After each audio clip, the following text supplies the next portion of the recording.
Vamos ler então Êxodo capítulo 6, de 1 a 13. Diz assim: Disse o Senhor a Moisés: Agora verás o que hei de fazer a Faraó, pois por mão poderosa os deixará ir, e por mão poderosa os lançará fora da sua terra. Falou mais Deus a Moisés e lhe disse: Eu sou o Senhor. Apareci a Abraão, a Isaque e a Jacó como Deus Todo-Poderoso, mas pelo meu nome, o Senhor, não lhes fui conhecido. Também estabeleci a minha aliança com eles para dar-lhes a terra de Canaã, a terra em que habitaram como peregrinos. Ainda ouvi os gemidos dos filhos de Israel, os quais os egípcios escravizam, e me lembrei da minha aliança.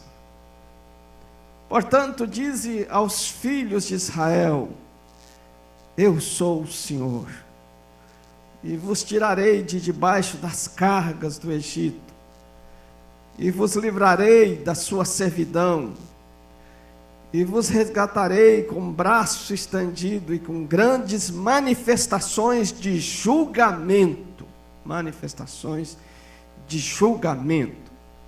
Tomar-vos-ei por meu povo e serei vosso Deus.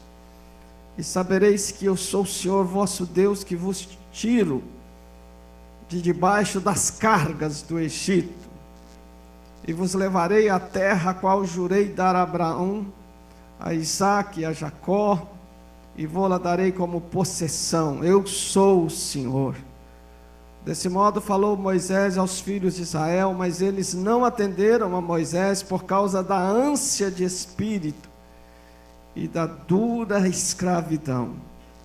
Falou mais o Senhor a Moisés, dizendo: Vai ter com Faraó, rei do Egito, e fala-lhe que deixe sair de sua terra os filhos de Israel.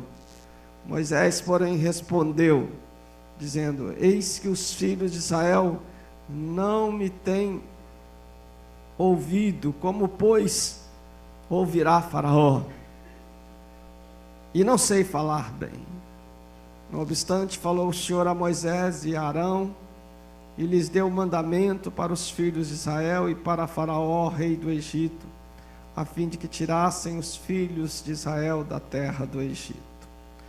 Aí do capítulo 7, eu quero ler alguns versículos com você. Diz assim: Então disse o Senhor a Moisés: Vê que te constituí como Deus sobre Faraó, e Arão teu irmão será teu profeta. Tu falarás tudo o que eu te ordenar, e Arão teu irmão falará a Faraó para que deixe ir da sua terra os filhos de Israel. Eu, porém, endurecerei o coração de Faraó e multiplicarei na terra do Egito os meus sinais e as minhas maravilhas. Faraó não vos ouvirá. Eu porei a mão sobre o Egito, farei sair as minhas hostes, o meu povo, os filhos de Israel da terra do Egito, com grandes manifestações de julgamento. Estamos, irmãos amados, num tempo chamado Carnaval. E nossa palavra hoje está voltada para a esta ideia do carnaval. Eu estava meditando nesta tarde e fiquei pensando quantas coisas ruins, quantas desgraças, quantas misérias, quantas coisas, quantas estatísticas nós teremos no final da semana que vem, lá para quinta, sexta-feira, como resultado do carnaval. E fui à internet e colhi lá um texto e vi uma boa reportagem de uma jornalista, e eu gostaria que os irmãos soltassem agora.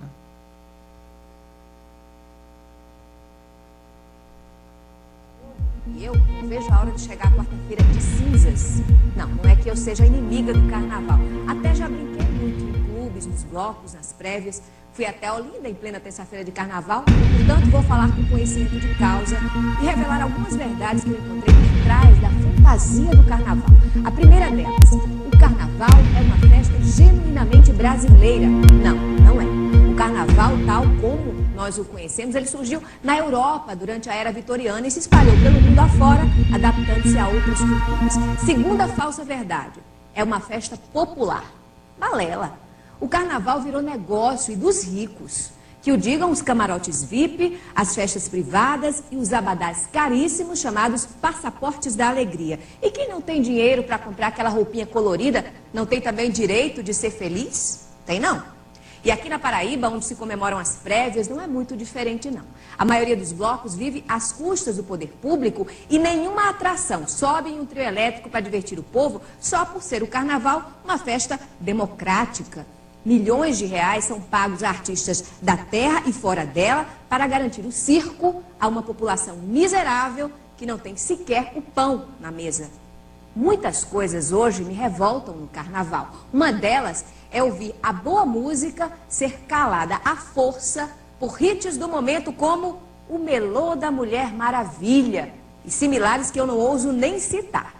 Eu fico indignada quando vejo a quantidade de ambulâncias disponibilizadas num desfile de carnaval para atender aos bêbados de plantão e valentões que se metem em brigas e quebra-quebra.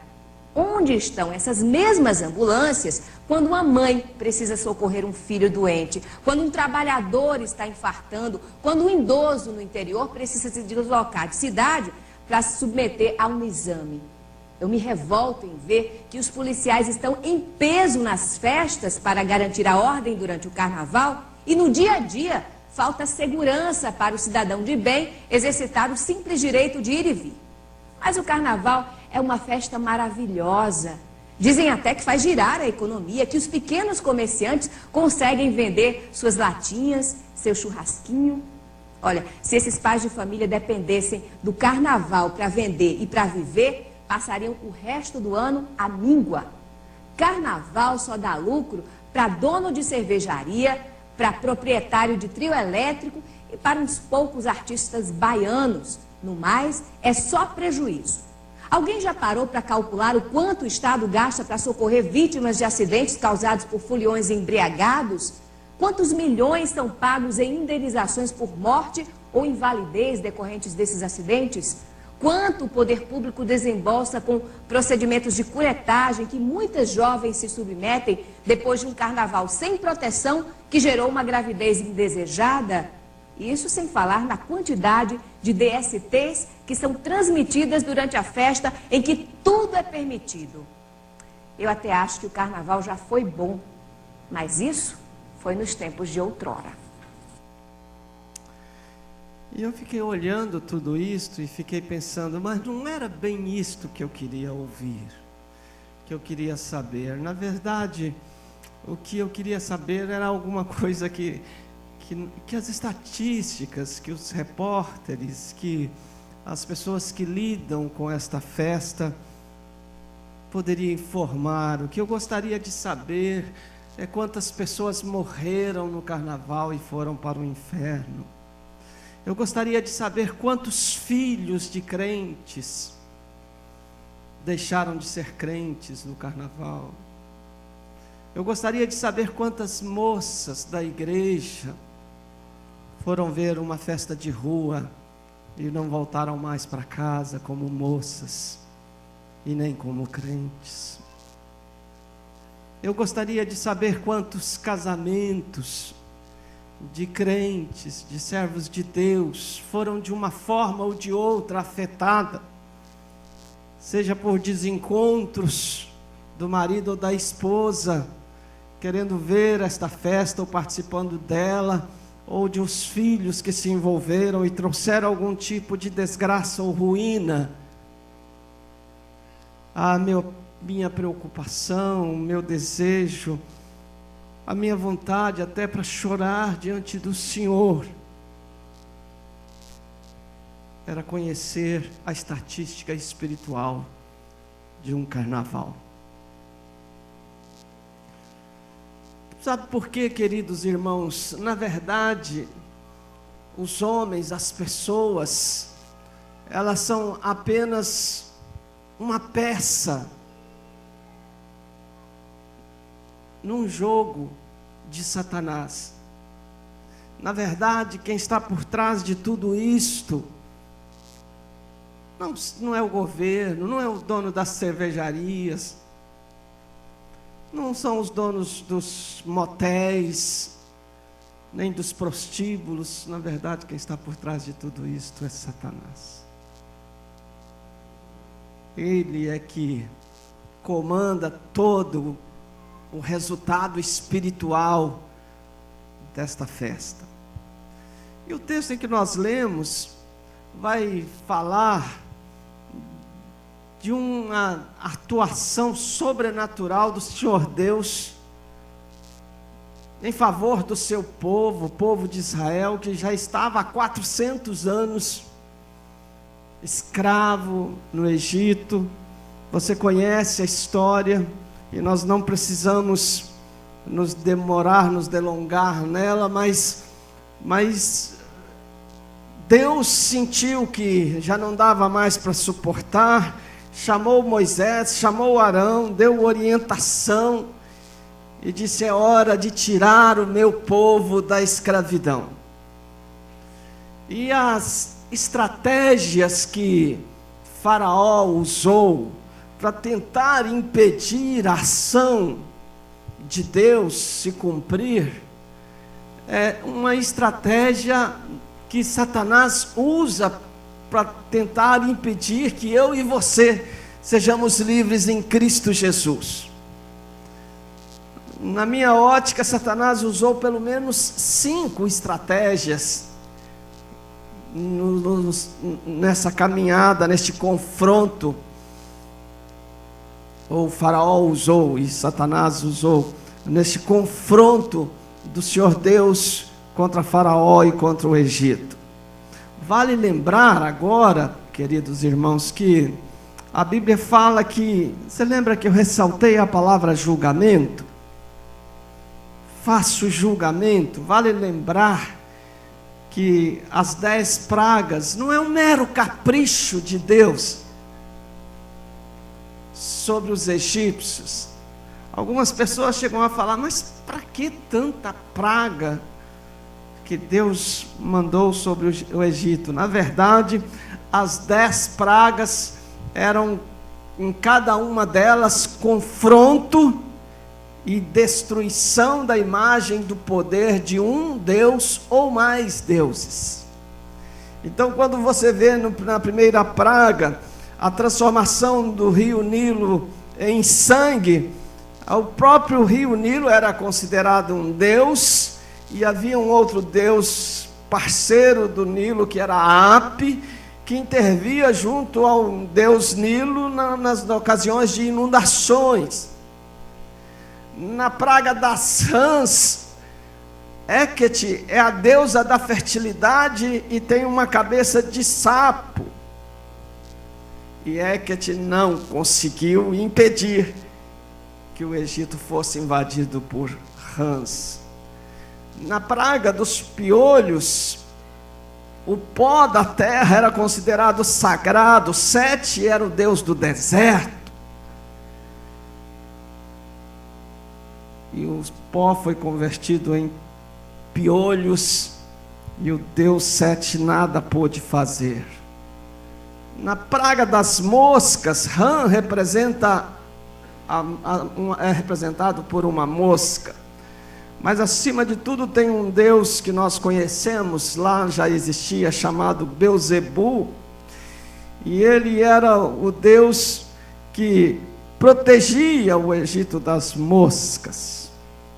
E assim tem a quinta praga dos animais, das úlceras e todas elas. Em cada uma delas, um ou mais deus do Egito estava sendo confrontado e anulado. Na nona praga, a praga das trevas, o deus Sol, Ra, o deus Sol, foi confrontado, e o próprio faraó foi confrontado, porque o faraó era chamado de filho de Ra, filho do Deus Sol. E assim, cada uma das pragas, cada uma delas era, na verdade, uma destruição do poder. Então, quando o Senhor Deus libera o coração de Faraó para ele liberar o povo do Egito, não é simplesmente Deus, num capricho pessoal, estava ali destruindo o Faraó. Não, ele estava destruindo o poder espiritual, o poder de Satanás, toda a força maligna que estava ali dentro do Egito, aprisionando o povo de Deus com toda aquela idolatria, aquele poder maligno. Mas pensando nos textos, o texto lido, eu li apenas para nos chamar a atenção do texto. Nós vamos caminhar um pouquinho dos capítulos 5 até o 10. Estratégias malignas para nos prender ao mundo, baseado nas ideias de Faraó. Faraó é uma figura de Satanás, enquanto o Egito é uma figura de mundo. Então, Satanás tem esta ideia, esta estratégia para nos pegar, e a primeira delas que eu encontro é a estratégia da pressão, do domínio ou do autoritarismo. Ela é encontrada em Êxodo 5, verso 2, quando diz assim: respondeu o Faraó a Moisés e a Arão: quem é o Senhor para que eu lhe ouça a voz e deixe ir a Israel? Não conheço o Senhor e nem tampouco deixarei Israel ir. Fala com autoritarismo, fala com força, fala com raiva, fala com ira, fala com pressão. E em vez de liberar, Faraó manda tirar as palhas que lhes eram dadas para os judeus fazer os tijolos, e manda que agora eles mesmos vão procurar. Então a pressão aumenta ainda mais.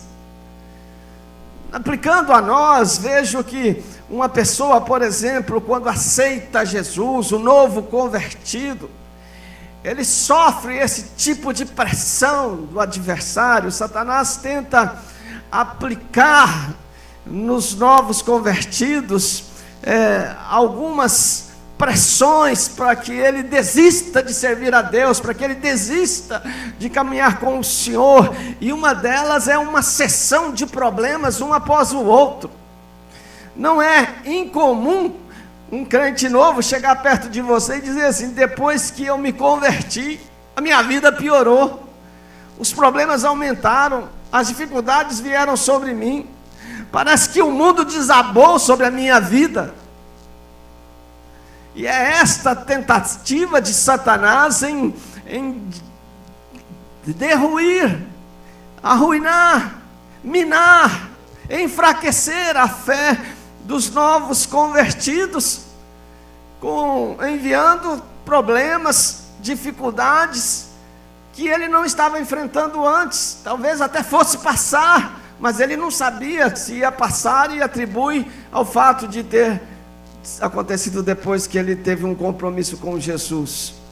Como se não bastasse isso, ele sofre pressão, ele sofre gozação, ele sofre escárnio, ele sofre ironia dos colegas do trabalho, dos colegas da escola. O colega lhe oferece a cerveja, diz: desculpa, ele não é crente, ele é crente agora.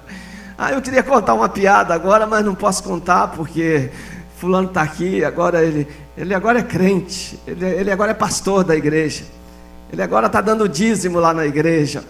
Então as pressões, Satanás tenta afastar pessoas novas na fé. E por que não dizer as pressões que alguns enfrentam na própria família? Parece que a pessoa tomou a decisão mais errada de sua vida. Ele tem medo de chegar em casa, falar para o pai, para a mãe, para o esposo, para a esposa, para a irmã, para o irmão, que ele aceitou a Jesus, que a vida dele mudou, que ele teve uma experiência sobrenatural com o Senhor. Ele foi a um culto, ele assistiu uma mensagem na rua, na TV, e ele fez uma oração, e Jesus entrou na vida dele, e a história dele está mudada, ele sente isto. Mas ele ouve palavras duras da família: você está mudando os hábitos, você está dividindo a casa.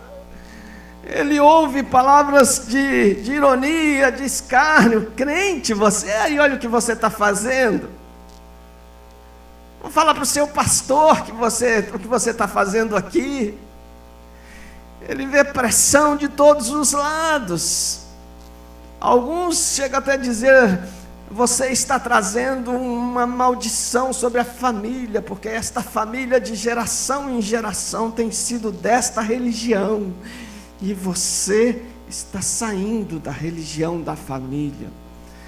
Pressões sobre pressões, e o novo convertido precisa ser forte, precisa ser apoiado, precisa ser sustentado por mim, por você, por sua célula, pelo discipulador, para ele se manter fiel a este chamado de Deus.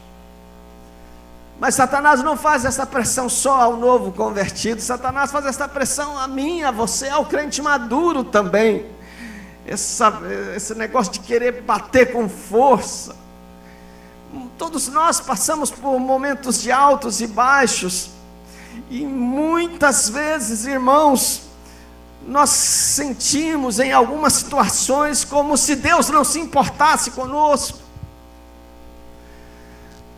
como se nós tivéssemos que nos virar e dar um jeitinho que Deus não aprova. Mas Ele não fala, Ele não orienta, Ele não dá um sinal, Ele não dá uma palavra. Mas se Ele não falar, eu vou ter que dar um jeitinho, vou ter que fazer do meu jeito antigo, como eu fazia. Vou ter que resolver isso desta forma. Sentimentos de que estamos abandonados, sentimento de que Deus está longe, está distante de nós, tantas vezes surgem a nós, e não só a mim, a você. O salmista Davi, ele tem salmos e salmos, os salmistas tem salmos e salmos, e eu me lembro aqui do Salmo 13, 4 perguntas são feitas no início do salmo: até quando, Senhor, tu te esquecerás de mim? Até quando, Senhor, esconderás o teu rosto de mim? Até quando terei que suportar o sofrimento sem tua ajuda? Até quando a tristeza dominará o meu coração? É o salmista perguntando: onde o Senhor está? Os problemas estão me afundando, o faraó está me apertando. Mas é interessante que o salmista sempre termina dando glórias ao Senhor. Ele termina esse salmo dizendo: eu confio no teu amor, eu sei que tu me salvarás, tu tens sido bom para mim. Somos hoje chamados a acreditar que o Filho de Deus se manifestou para isto, para destruir as obras do diabo, e nós não podemos nos calar. Então a primeira estratégia dele é a pressão, é o domínio, é o autoritarismo. A segunda estratégia dele é: não seja radical. Capítulo 8, verso 25 diz: chamou o faraó a Moisés e a Arão e disse: ide, ofereceis sacrifício ao vosso Deus nesta terra. Então Satanás fala para nós: não seja radical, nada de muita mudança. Para que tanta correria? Para que essa coisa de mudar seu estilo de roupa? Nada de mudança. Viva a sua vida normalmente, fica aqui mesmo, fica aqui nesta terra. Faraó diz: eu libero sim para você servir ao seu Senhor, mas fica por aqui mesmo. Satanás tenta colocar no coração daquelas pessoas que estão desejosos de mudança, porque tem um vazio na alma, porque tem servido a Satanás, porque suas vidas têm sido descontroladas, suas emoções têm sido arruinadas. e de repente elas se encontram com o Senhor, e de repente elas têm uma palavra de esperança, de repente uma canção entra no seu coração, a sua história, a sua vida é mudada, e ela decide: hoje eu entrego a minha vida ao Senhor Jesus. E vem Satanás, e vem Faraó, e vem o adversário, e tenta minar esse nosso compromisso, e tenta fazer com que nós não criemos postura, nós não nos posicionemos no mundo, no nosso trabalho, na escola, na rua, onde estiver. A ideia dele é: fica à vontade, não muda não. Por que você vai mudar? Não seja tão radical. Não há necessidade disso. Olha para o fulano, olha lá. Ele que é um cara bacana. Ele está aqui com a gente, ele sai na sexta-feira, toma uma cervejinha com a gente, bate papo até meia-noite, dá umas piscadas para algumas meninas aí, canta outras. Depois ele vai para casa domingo, ele vai estar na igreja dele. Satanás tenta imprimir na mente de muitas pessoas, e o pior é que há algumas pessoas, que podemos chamá-las de crentes, que acabam acreditando nisto, que não tem problema, que podemos nos envolver, que não precisamos ser mesmo radical, que não precisamos ser mesmo contra o pecado, que não precisamos mesmo afastar-nos do mundo, que não precisamos mesmo afastar de tudo que fazíamos e era errado. Satanás começa a colocar isso, e algumas pessoas começam a ter uma vida dupla.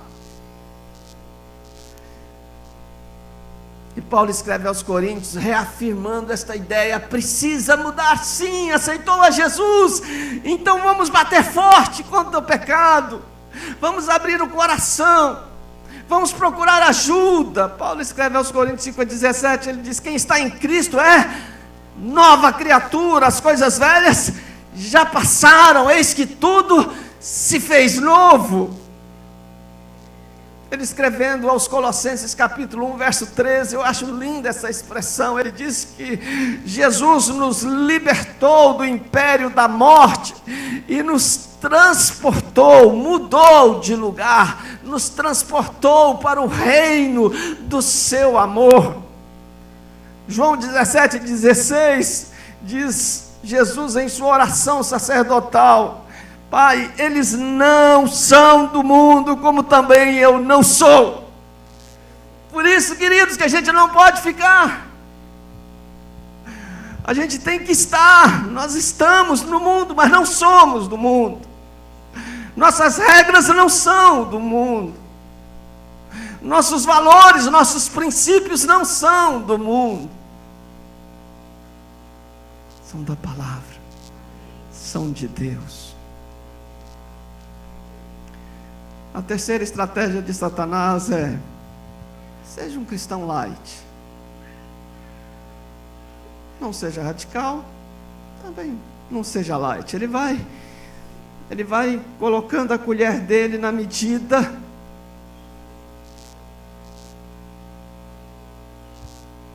que Deus vai agindo. Ele vai tentando manter a prisão. Em Êxodo 8:28, Faraó dá esta dica: então disse Faraó: eu vos deixarei ir para oferecer de sacrifício ao Senhor vosso Deus no deserto, somente que, saindo, não vades muito longe. E olha o que o cretino ainda falou: orai também por mim. Está aí na Bíblia, na sua Bíblia. Êxodo 8:28. Não vão muito longe. Não se afaste muito. A jogada é a mesma do radical, só que agora é uma proposta para ficar no meio termo. Vai à igreja sim, seja dizimista sim, mas não deixa aquele pegadinho de estimação. Sabe, aquele seu problema de temperamento, em que você não se dá com ninguém, e as pessoas te criticam, e você perde empregos e empregos por causa daquilo. Não se preocupa com isso não trata não. Você já foi procurar lá seu líder de célula para falar sobre isto? Bobagem, seja light. Mudar, mas nem tanto. Você já foi lá, você já está lá, você já está falando até que vai se batizar, que vai entrar na próxima turma.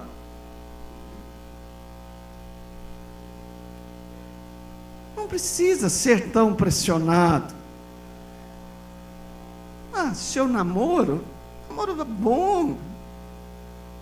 Na frente de todo mundo você é um camarada bom. Por trás, leva para a cama. Aproveita, você é jovem. Deus ama o amor, Deus é amor. Diga para sua namorada que vocês estão fazendo amor porque vocês amam. Deus é amor. Seja light. Não tem problema, não tem dificuldade. E por causa disto, irmãos queridos, a gente acaba encontrando um número muito grande de opções novas no meio da igreja evangélica, para a gente ajustar. Então a gente encontra a igreja dos liberais, que pode tudo, a igreja dos neoliberais, que pode, mas não tudo. A gente encontra a igreja dos descasados, a gente encontra a igreja dos homossexuais, a igreja das lésbicas, a igreja dos decepcionados com a igreja histórica. Você é de qual igreja? Não, eu sirvo a Jesus em minha casa. Mas você não tem um corpo, um lugar que você toma ceia? Não. Eu tenho Jesus em meu coração, eu leio a Bíblia todos os dias, eu sirvo a Jesus. Por causa deste ser light, nós somos convidados a ser light na relação com Deus. Nós somos convidados a não ir muito longe.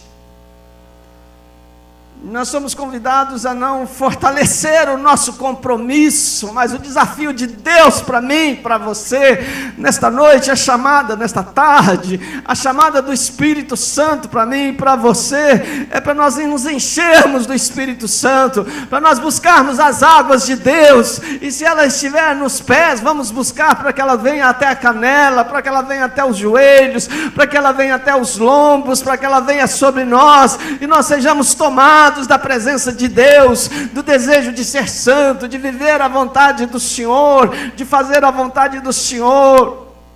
A palavra de Paulo em Romanos 12 é: não vos conformeis com este mundo, com este século, com esta ideia de Satanás, mas transformai-vos pela renovação da vossa mente, para que experimenteis qual seja a boa, agradável e perfeita vontade de Deus. A palavra de João, em 1 de João, é: não ameis o mundo e nem as coisas que há no mundo. Se alguém amar o mundo, o amor do Pai não está nele. Nada que é deste mundo vem do Pai. Os maus desejos da natureza humana, a vontade de ter o que agrada aos olhos e o orgulho pelas coisas da vida, tudo isto não vem do Pai, mas do mundo. Tem uma ilustração que você conhece bem. Eu não sei ela completa, mas eu gostaria de falar, e você me ajuda se eu estiver um pouco errado. É aquela história do crente em cima do muro. Então o crente está lá em cima do muro, ele olha para o lado assim, tem um monte de anjo: desce, sai daí, rapaz, não fica aí não, isso é perigoso, sai daí. E ele olha para o outro lado, tem um monte de demônios. Joia? Beleza, tudo bem, fica à vontade, está tudo certo, tudo em ordem, fica aí, está tudo bem. Ele olha para o outro lado, os anjos: vem rapaz, pula, sai daí, sai. E ele fica: mas por que os anjos estão dizendo sai, pula? Eu olho para o outro lado, tudo bem, ele não está me chamando para o outro lado. Aí de repente ele olha e vê o chefão, Faraó, chegando perto dele. Ele pergunta: por que o pessoal do lado de lá está desesperado, chamando para pular, e vocês aqui estão numa boa, fica lá e tal. Ele disse: é que o muro é nosso, pode ficar nele, não precisa pular não, você já é nosso. Ser light já é estar sob o domínio, sob a prisão de Satanás.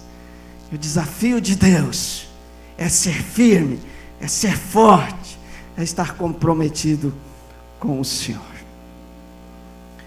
Quarta estratégia de Satanás é: não se preocupe com a família, preocupe com você,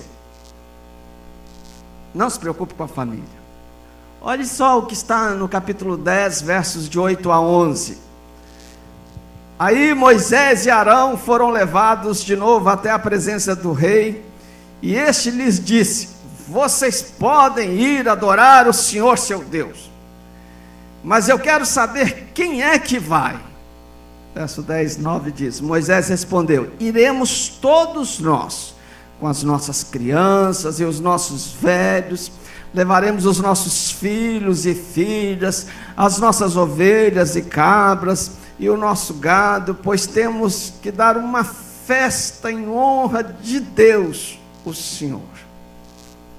Então disse o rei: pois que o Senhor vá com vocês, mas não vou deixar de jeito nenhum que vocês levem as suas mulheres e os seus filhos. É claro que vocês estão planejando uma revolução. Não somente os homens podem ir, não, somente os homens podem ir adorar ao Senhor, se é isso que vocês querem. E Arão e Moisés foram expulsos da presença do rei. Isso está na versão, na linguagem de hoje, está um pouco diferente. Na sua versão aí diz que só as crianças, que fiquem então só as crianças. Nesta versão diz aqui as mulheres e as crianças, mas esta versão dá a ideia melhor. Faraó iria deixar só as crianças? É lógico que as mães ficariam também. Então, Satanás tem essa estratégia, Faraó tem essa estratégia: vão vocês homens, podem ir, podem ir embora, vocês querem apresentar um sacrifício ao seu Deus, podem ir, mas fiquem as mulheres e as crianças, separe a família, divida a família.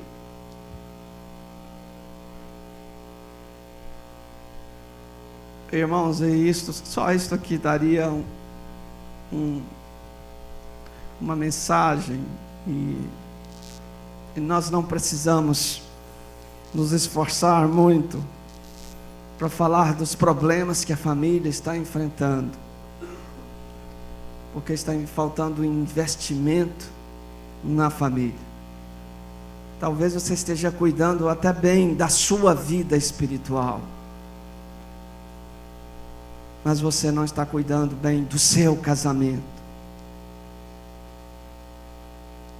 Talvez você está até bem envolvido na obra de Deus, envolvida na obra de Deus, está lendo a Bíblia regularmente, mas você não se preocupa com o seu papel de marido, de esposa, de pai, de mãe. Talvez você até vem para a igreja e traz os seus filhos, e depressa os joga para que eles vão para o departamento infantil, mas em casa você não ora por eles, em casa você não ministra sobre eles valores, em casa você não lhes ensina o que é certo, o que é errado. Talvez porque ele seja muito agitado, não pare quieto, você não quer ficar toda hora brigando com ele, e aí você põe um celular na mão dele, um game, e deixa ele se virar à vontade, jogar 2, 3, 4, 5 horas, virar a noite em jogos, sem você se preocupar se os jogos são saudáveis, se estão fazendo bem. Família. Família é o desafio de Deus para mim e para você. Eu e você nesta geração precisamos ser como Josué.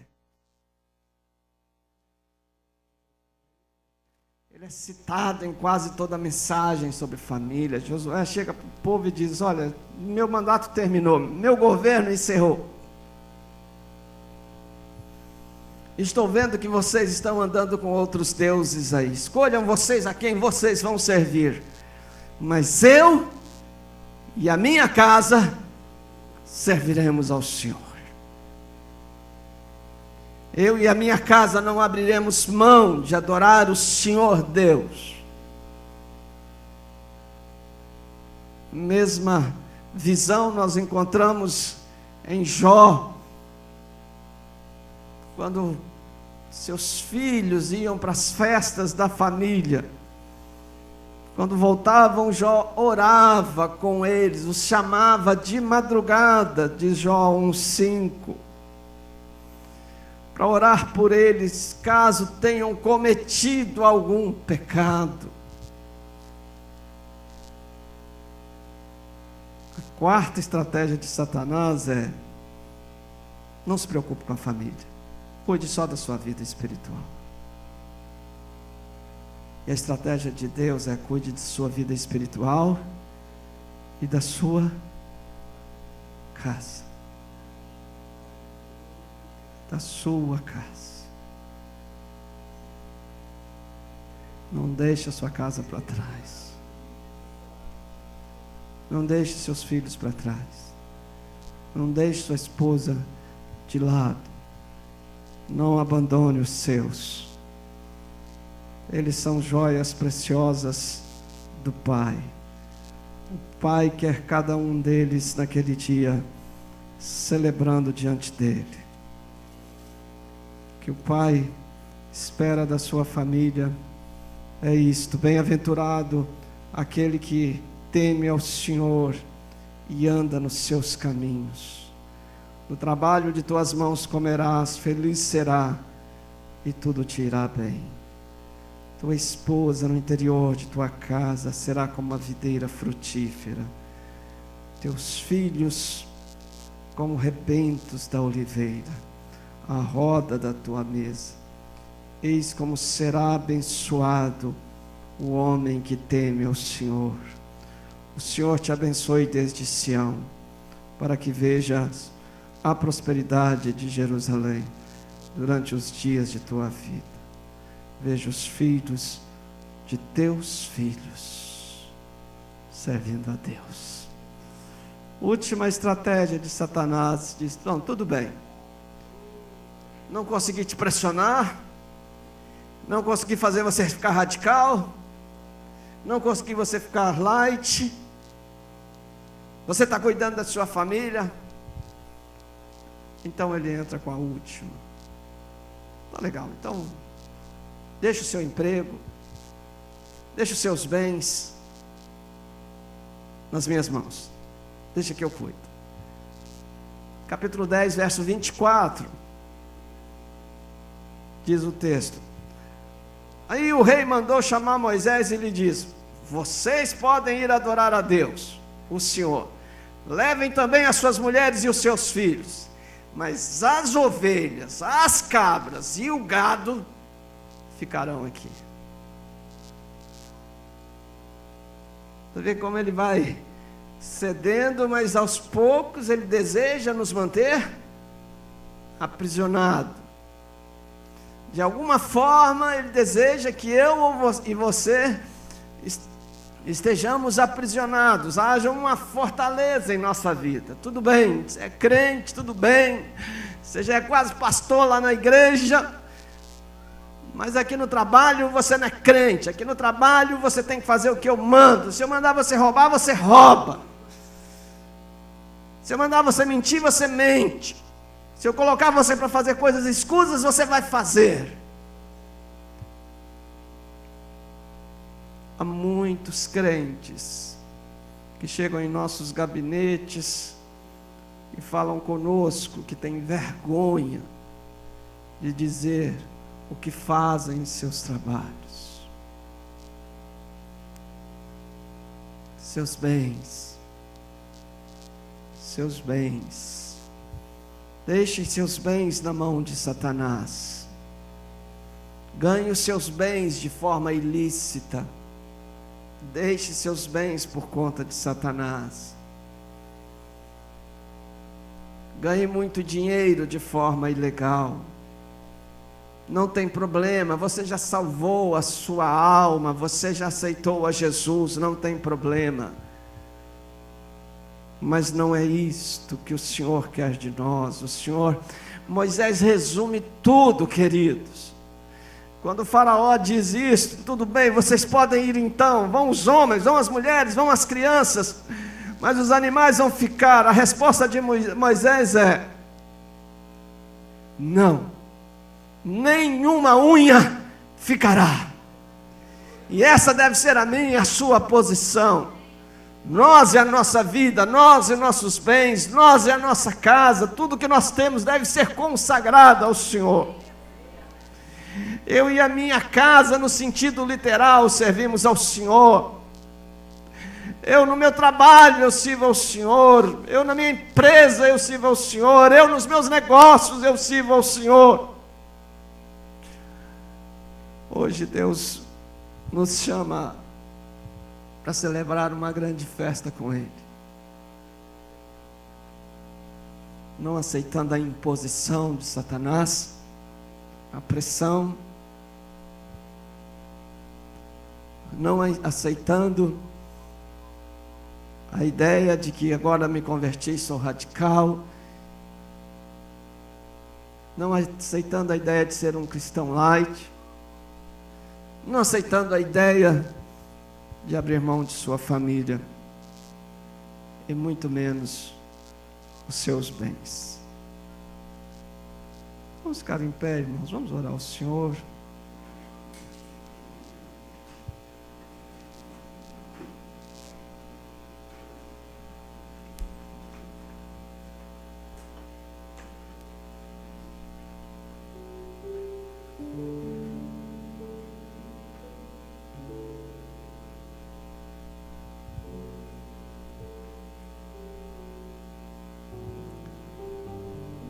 Esta palavra falou com você de alguma forma? Ela confortou você?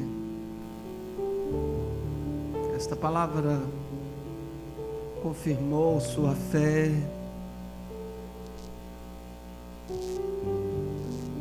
Esta palavra te colocou descansado em função de sua posição diante de Deus?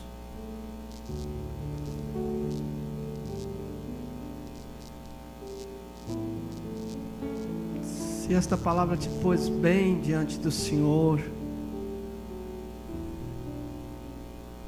então glorifique o nome do Senhor. Mas se essa palavra te apertou em alguma área,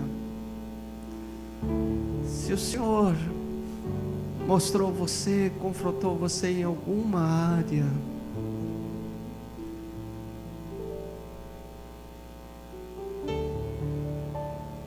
mude de vida hoje.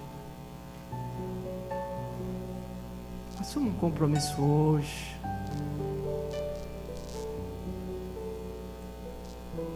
Mude de atitude. Mude de lugar. Mude de posição.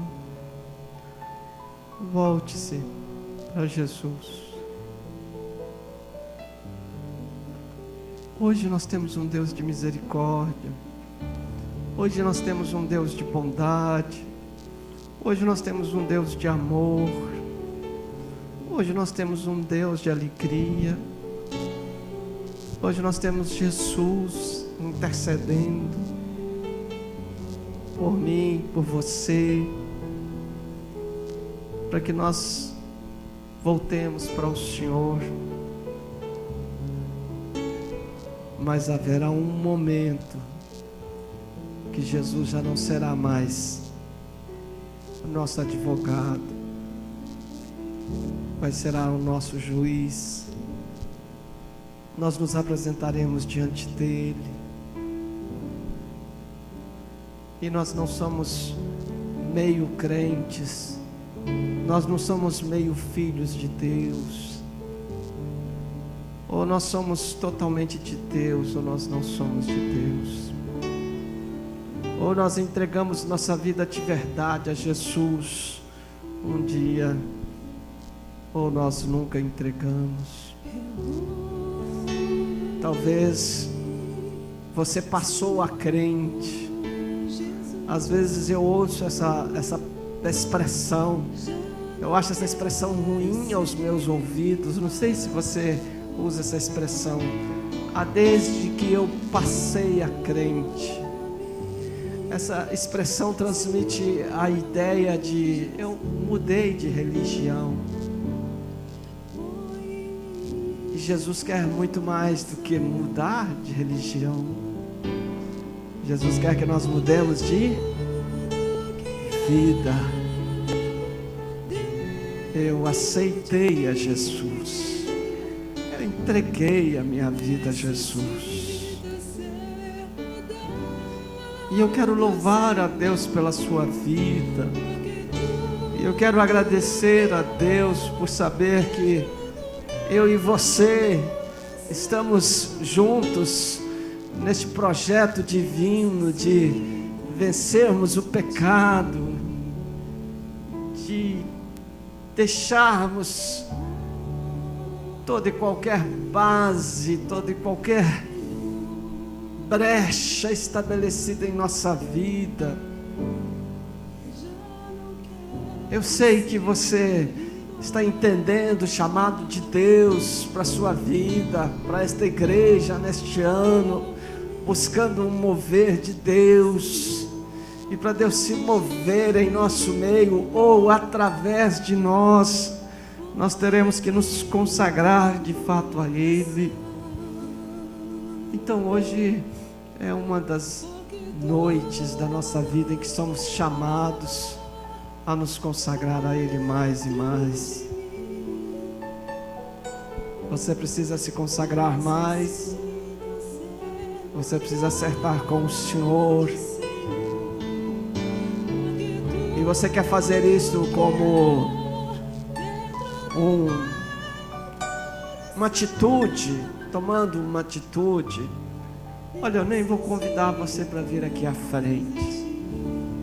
Eu vou convidar você para no seu lugar mesmo. Se você quer tomar uma atitude diferente diante de Deus, ajoelhe-se no seu lugar e diga: Deus, eu quero, graças a Deus. Eu disse ficar no seu lugar e alguém veio à frente. Aleluia, aleluia, aleluia. Louvado seja o nome do Senhor. Glória a Deus. Aleluia, aleluia. Deus é fiel. Faraó está perdendo. Faraó está perdendo.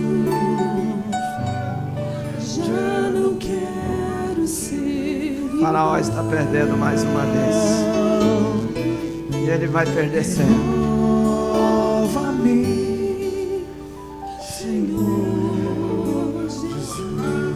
Como você quer se apresentar diante de Jesus, ajoelhado aqui na frente?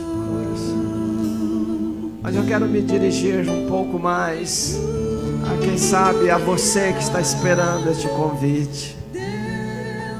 Quem sabe você nunca tomou uma decisão real por Jesus. Você nunca disse isto de maneira concreta, de maneira exata, de maneira comprometida. E nesta noite, nesta tarde, neste fim de tarde, você vai decidir andar com Jesus. Você vai largar Faraó. Se tem alguém aqui nesta noite, assim, nesta tarde, e gostaria de tomar essa decisão por Jesus, venha aqui na frente, levante a sua mão, e eu vou pedir alguém para pegar você e trazer você aqui. Tem mais alguém? Além dessas pessoas que naturalmente vieram aqui na frente, tomando uma posição por Jesus, tem mais alguém? Levante uma de suas mãos. Você quer Jesus? Você quer romper com Faraó? Você quer rejeitar Faraó? Você quer Jesus? Tem mais alguém? Levante uma de suas mãos e nós vamos trazer você. Nós vamos buscar você. Alguém vai trazer você. Aleluia.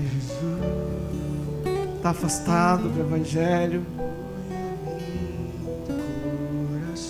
Não foi no carnaval, mas foi no mês passado, foi no ano passado, foi na virada de ano, foi no Natal. Está afastado do Evangelho. Deixa Faraó perder mais uma vez. Volte para Jesus. Venha para Jesus. Venha para Jesus.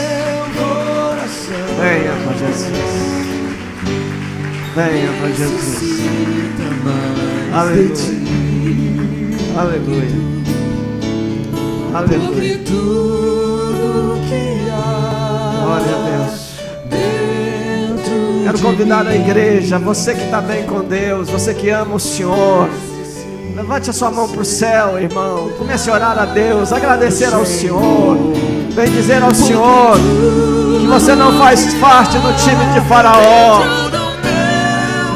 Fale em voz alta que você ama o Senhor e você está comprometido em andar com Ele. Glorifique ao Senhor, exalte o nome do Senhor, celebre ao Senhor uma canção neste momento, porque você é crente em Jesus. Você tem Jesus no seu coração. Você pode dançar neste momento diante do Senhor. Você pode pular e saltar, não atrás de um trio elétrico, mas você pode pular na presença do Senhor. Você pode saltitar diante do Senhor. Glorifique a Deus. Glorifique ao Senhor. Chore na presença dEle de alegria, de júbilo. Ame ao Senhor de todo o seu coração. Diga para Ele que você não quer se afastar da presença dEle, que você quer andar com Ele, que você quer ser cheio da presença dEle.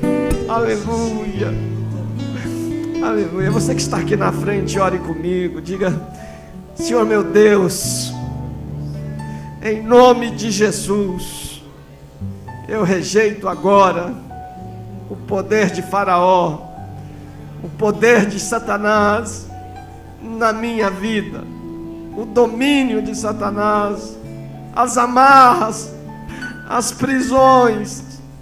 Eu rejeito tudo e eu apresento a minha vida diante do Senhor. Eu ofereço a minha vida ao Senhor. Eu me arrependo de ter afastado do Senhor, de ter andado por caminhos distantes do Senhor. Eu me arrependo. Eu te peço, Senhor, volta para mim. Entra na minha vida. Me dá a alegria da salvação. Me enche da tua presença. Em nome de Jesus. Amém, Pai. Te louvamos e te bendizemos, porque sabemos que hoje há pessoas consertando com o Senhor. Sabemos que há pessoas hoje voltando-se para Jesus. Há pessoas fazendo uma aliança com o Senhor. E declaramos que Faraó perdeu, Pai. Perdeu. Jesus venceu mais uma vez. Aleluia. Uma salva de palmas ao Senhor. Aleluia. Aleluia. Aleluia. Aleluia. Se você não frequenta esta igreja, nós gostaríamos de anotar o seu nome. Você poderia acompanhar essa pessoa que está com um colete, e ela vai anotar seu nome. Se você não frequenta esta igreja, nós queremos orar por você, conhecer um pouquinho mais de você. Mas você que está cheio de Deus, irmão, irmã querida, põe a mão na pessoa que está do seu lado, com todo respeito. Se é sua esposa, ponha na pessoa do outro lado, na frente. Ore por esta pessoa que está do seu lado agora. Abençoe a vida dela. Você pode até perguntar a ela: você gostaria de que eu orasse neste momento de unção, de presença viva de Deus? Você gostaria que eu orasse por algum motivo especial? Ore agora. Faça com que a vida da pessoa que está do seu lado seja mudada. A história dela passa a ser outra.